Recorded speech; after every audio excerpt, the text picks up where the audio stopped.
unlimited content from anywhere in the world. I mean, does anyone here watch BBC on their television for the news the way Dirk and I do?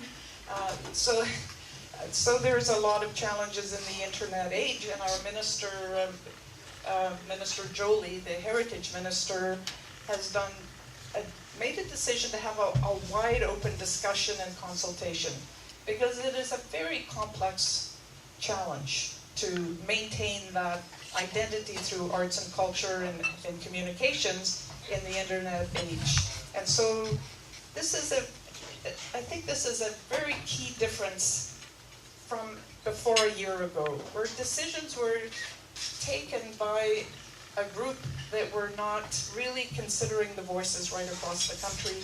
And then sometimes those decisions were good, and sometimes they were contested, and they were felt not to represent the voices of Canadians. So Minister Jolie is really reaching out to have your voices heard, and so we have a sheet of paper that after this session today, feel free to send your thoughts about Canadian content, the CRTC, the issues that you care about around Canadian identity and content directly into that consultation that Minister Jolie is doing.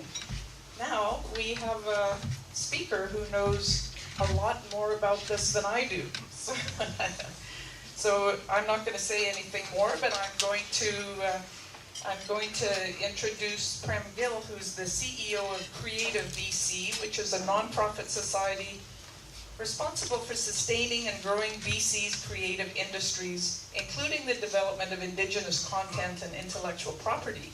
So Prem brings over 20 years of experience in the industry with a diverse background in film and television, broadcasting, communications, media, and digital technology. She's also Vice President of the Board of Directors for the National Screen Institute, advisor to Women in View, a former board director for the Vancouver International Film Festival. Okay, she gets my vote right there. And she's also she's a critical thinker and a powerhouse. So I'm so pleased that Prem has come here to chat with us about Canadian content in a digital age. Thanks.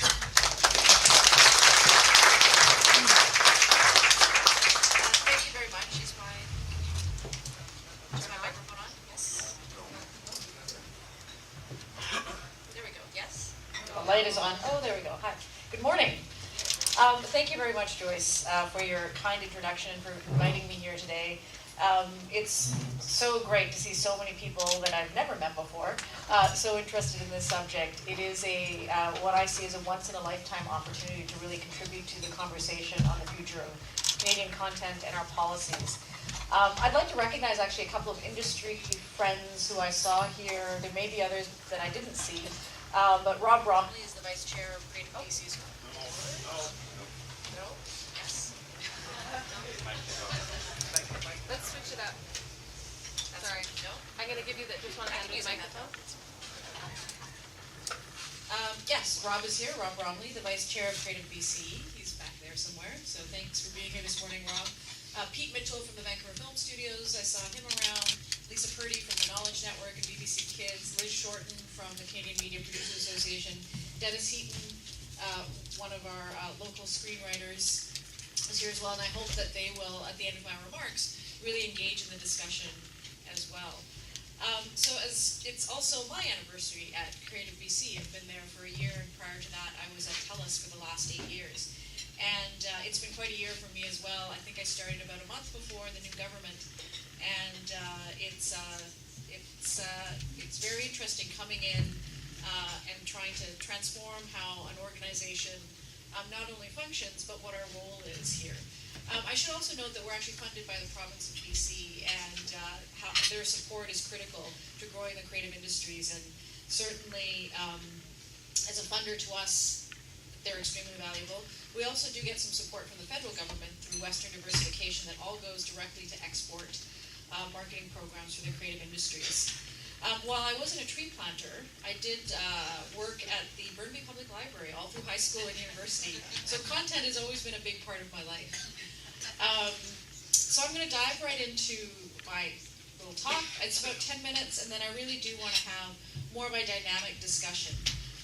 It's really important from my perspective that British Columbia voices play a critical role, as Joyce mentioned, in this consultation. We want to make sure that our organizational, individual agendas and perspectives are on the table and heard through this consultation process. And many of the folks I mentioned already participated in the public consultation that Minister Jolie had a few weeks ago here in Vancouver. So from books and magazines to film, TV, music, and even games, which is the newest part of the gang, there is no question that we are currently experiencing dramatic disruption on many fronts. In the way we create content, the way we distribute it to consumers, how these consumers are consuming our content, where they are accessing it, and how we are aiming to monetize it. We all agree that there have been seismic shifts in consumer behavior, and the technologies they are using to consume what we produce, and the technologies they are using to consume what we produce. And we're not seeing that rate of change slowing down. As mentioned, in film and TV, we see our over-the-top providers like Netflix and Hulu.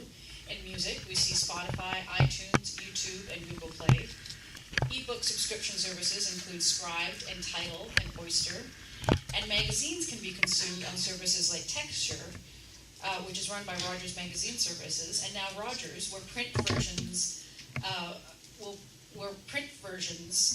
there are now only going to be print versions of magazines like digital versions of magazines like Flair, Money Sense, Canadian Business. They'll only be available online next year. And also Maclean's, a weekly staple since the 1970s, will go to a monthly print schedule, while Chatelaine will print bi-monthly. Even the newcomers in the gaming industry are seeing dramatically increased engagement in pocket gaming, otherwise known as portable or mobile gaming side of things, for iPhone, iPad, Android, Windows, iPhone, and iPod Touch, which has grown its consumer audience and competes with console gaming, and now there's virtual reality. So if we look at the context of these shifts, we can see many factors that might seem to be against us. These are at play well beyond the technological changes I've mentioned. One, there are fewer players within all of these creative media sectors through consolidation in the marketplace. Two, government funding has changed in these industries over the last 10 years. Number three, we live next door to the beast, which can be a mixed blessing these days. Four, more platforms equals more democratic equals more choice, and this means more marketing investment, a lot more, is required to get noticed. And perhaps most importantly, consumers are in the driver's seat. Rick Brace, president of Rogers Media, talks about Rogers Magazine Services, and he says, "We are going where our audiences are and doubling down on digital to grow our consumer magazine brands." But I'm here to consider and remind us of this. There is currently more media and entertainment content being consumed than ever before in the history of humankind. A 2015 study recently showed that we North Americans are now, on average, spend a staggering 10 hours consuming media each day.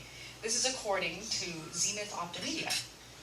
The internet accounted for 13% of the daily average use in 2010, but it is set to reach nearly 30% in 2017. And rather than avert our eyes, I'd like to suggest that we look at these realities square in the face as we ground ourselves in the successes of BC's creative industry achievements. In BC, we may not be perceived as the country's media center, but we are the gateway, we are scrappier, we've always been more entrepreneurial, and most importantly, we are a global center of excellence in industries like visual effects, and the third largest center for the motion picture production industry in North America. And what used to be a Vancouver phenomenon of success is quickly spreading outward, permeating the province with opportunity. There are new purpose-built film studios appearing as far as Vernon, and our new and growing success stories in gaming are coming from Kelowna and Nelson. I heard the analogy the other day as we are in consultations across Canada through Minister Jolie's heritage activities, that we have the hardware, but the software needs to change. But I feel like I need to ask the question, does the hardware need to change too? There are many young creators who are bypassing the traditional infrastructures that served us well in the past, and they're making money in the margins, posting their content directly, growing audiences, achieving revenues through online advertising, through direct access to international markets. They're making music, growing an international following, and traveling to perform concerts to sold-out crowds. We call them Canada's secret superstars, and they embrace the age of choice and global access. What we can learn from these disruptions, from these adapters, how can the mainstream learn from the margins and innovate to succeed? Can your content generate enough interest that people will pay for it or give you money to make it?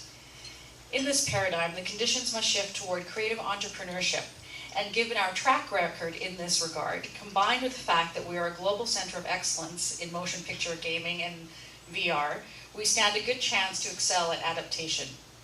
How can we embrace the next leg of our journey in the creative leadership in the digital age? British Columbia is at the forefront of entrepreneurship in the creative media sector, and it is our mindset that will secure our success. I want to turn this Q&A back at you to ask the fundamental question: Is Canadian content's role to hold us together as a nation? Or is it now our job to focus taking Canada to the world? People have reprioritized in the global digital context for convenience, using democratic selection-based referrals and tastemakers' influence to choose their content. Maybe we need to reprioritize and pivot too. And my feeling is that we are well positioned to leverage our success. 3 big questions we need to begin to answer together to craft BC's creative future. 1, how do we unite to maximize our creativity across the media industries while integrating data-driven approaches that give us the advantage? 2, how do we leverage the province's linguistic and cultural diversity? Over 200 languages are spoken each day here.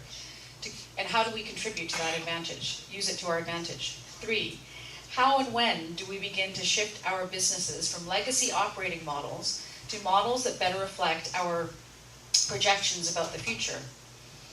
These could be seen as contentious questions if they weren't for the fact that I believe this is a strategic design question.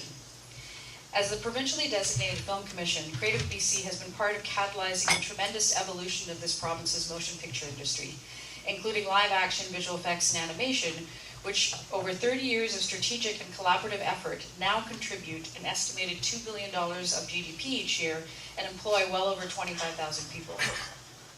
Creative BC is an agent for the gaming industry, which is exploiting in BC as well.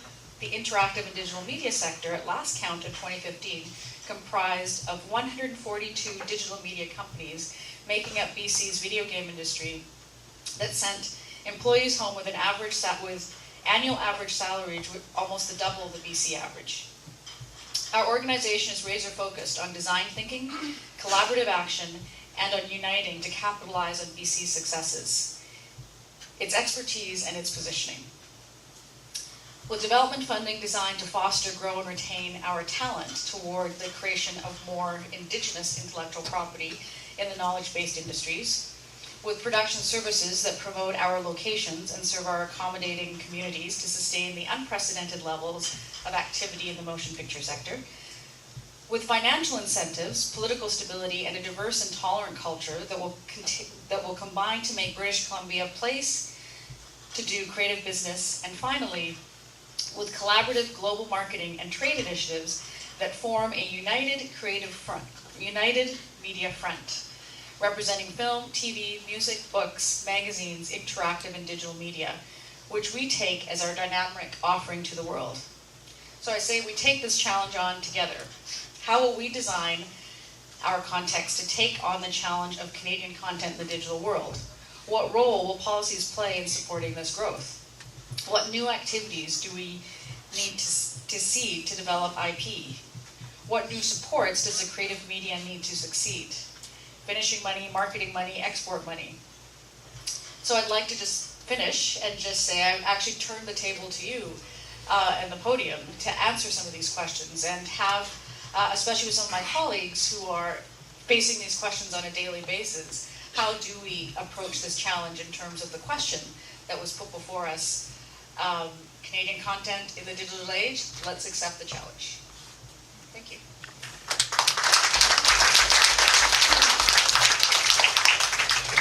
So yes, I'm happy to answer questions, opinions, all of that stuff. So I think there's a microphone. Over here.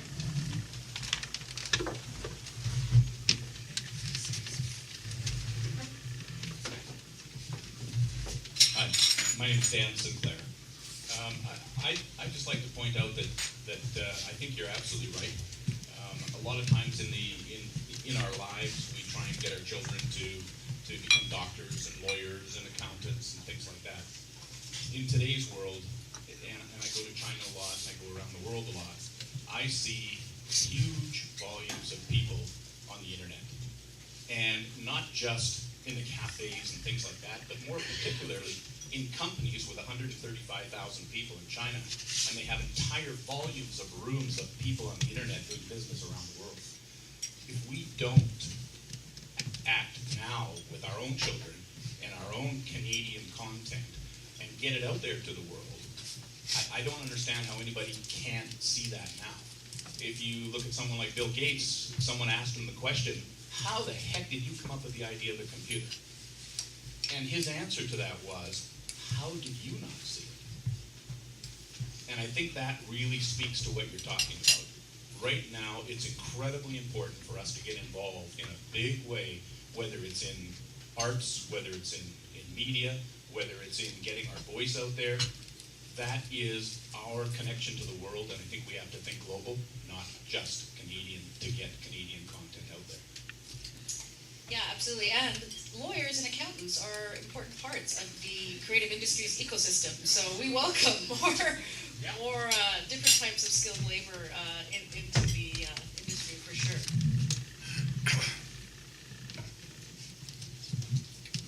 Yeah,